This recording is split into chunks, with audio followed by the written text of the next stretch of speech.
2021년 4월 28일 수요일입니다. 오늘 하나님의 말씀은 예레미야서 22장 15절에서 17절과 로마서 14장 17절, 고린도전서 4장 20절, 이 5절의 말씀을 우리가 함께 읽어보시겠습니다. 내 아버지가 먹거나 마시지 아니하였으며 정의와 공의를 행하지 아니하였느냐? 그때에 그가 형통하였었느니라. 그는 가난한 자와 궁핍한 자를 변호하고 형통하였나니 이것이 나를 알미 아니냐, 여호와의 말씀이니라. 그러나 내 두 눈과 마음은 탐욕과 무죄한 피를 흘림과 압박과 포악을 행하려 할 뿐이니라. 하나님의 나라는 먹는 것과 마시는 것이 아니요 오직 성령 안에 있는 의와 평강과 희락이라. 하나님의 나라는 말에 있지 아니하고 오직 능력에 있음이라.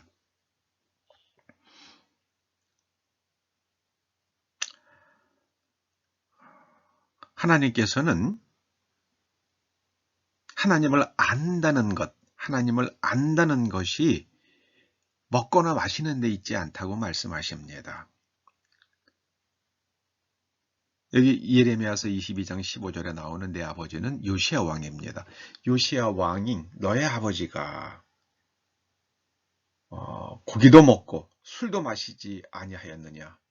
그러면서도 그는 정의와 공의를 행하였기 때문에 그가 형통하였다. 이런 말씀입니다.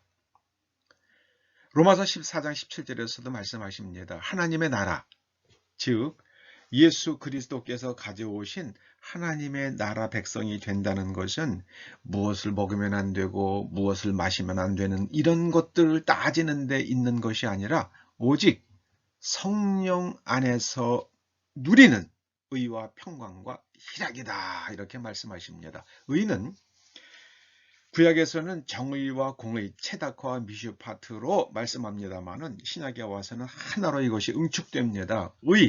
의란 디카요슈네는 다른 사람의 정당한 권리, 정당한 몫을 챙겨주는 겁니다. 이게 민법의 아주 핵심 정신이죠. 어느 나라든지 민법은 이 권리가, 이 정당한 권리가 누구의 것이냐를 따지는 겁니다.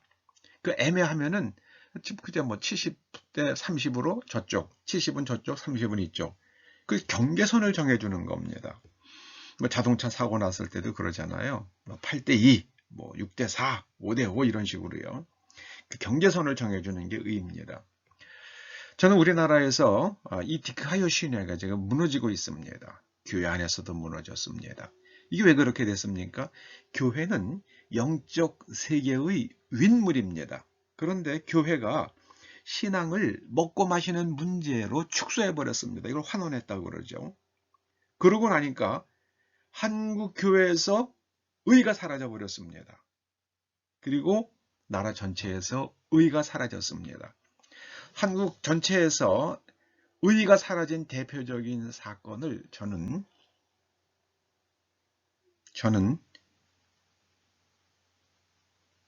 박근혜 대통령에 대한 탄핵이라고 생각을 합니다. 거기에 보면 무슨 형사적인 죄를 지었기 때문에 대통령을 탄핵한다는 그런 취지가 약하죠. 헌법재판소의 탄핵 판결문 보면은요, 대통령직을 수행할 수 없기 때문에 탄핵한다는 거예요. 왜 여론이 나빠서. 그렇게 되지 않죠. 그럼 여론이 나빠서라 그러면은 지금 대통령도 빨리 내려와야죠. 근데 그렇게 안 하잖아요. 국민이 선출해 줬으면 무슨 특별한 탄핵 사유가, 구체적인 탄핵 사유가 있기 전까지는 그 권리를 지켜줘야죠.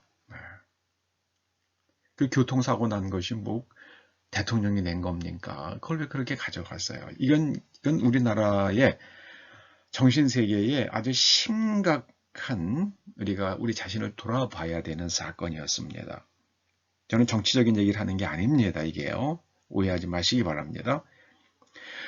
신약에 오면은 하나님의 나라는 말에 있지 아니하고 오직 두나미스, 하나님의 권능이 나타나는 데 있다. 이게 이 권능이 나타나는 종교라는 뜻이 바로 그리스도교, 크리스천이티, 이게 바로 하나님의 권능이 나타나는 사람들, 하나님의 권능이 나타나고 있음. 그게 기독교의 뜻이에요. 크리스천이티, 크리스천이티. 근데 그것을 그냥 교리로 가져가 버렸잖아요. 그래서 하나님의 나라를 말로 만들어 버렸습니다. 여러분 잊지 마시기 바랍니다. 오늘 하나님께서 뭐라고 말씀하십니까? 나를 안다는 것. 나를 안다는 것은요. 하나님을 안다는 것은 이 16절에 예레미야서 22장 16절에 말씀하시죠. 이것이 나를 알미 아니냐. 즉 가난하고 궁핍하기 때문에 정당한 변호를 받지 못하는 사람들, 그 사람들의 몫을 챙겨주는 것. 그랬더니 나라가 형통하지 아니하였느냐. 요시야의 정권이. 이것이 바로 하나님을 아는 것이다. 이렇게 말씀하십니다.